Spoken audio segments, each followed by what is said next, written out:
Welcome back અને આગળ વાત કરીએ તો ગાંધીનગરથી વોટર એમ્બ્યુલન્સને ફ્લેગ ઓફ કરવામાં આવી છે।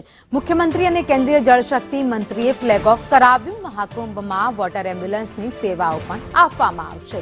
તો ગાંધીનગર ખાતે વોટર એમ્બ્યુલન્સ મહાકુંભમાં મોકલવામાં આવશે। મુખ્યમંત્રી ભૂપેન્દ્ર પટેલ તથા કેન્દ્રીય મંત્રી સી.આર. પાટીલ ફ્લેગ ઓફ કર્યું છે। મહાકુંભમાં વોટર એમ્બ્યુલન્સની સેવાઓ પૂરી પાડવામાં આવશે।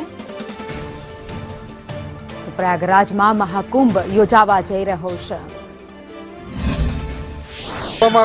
અને આ ત્રીજી બોટ એવી છે કે જે ગંગા નદીની અંદર જે અકસ્માતથી લોકો ડૂબી જાય અથવા તો નાની મોટી ઈજા થતી હોય એ લોકોને વોટરની અંદર પાણીની અંદર જ આ બોટ એમને તાત્કાલિક સારવાર આપશે અને તાત્કાલિક સારવાર આપી અને નજીકના હોસ્પિટલમાં એમને દાખલ કરવા માટે પણ લઈ જશે।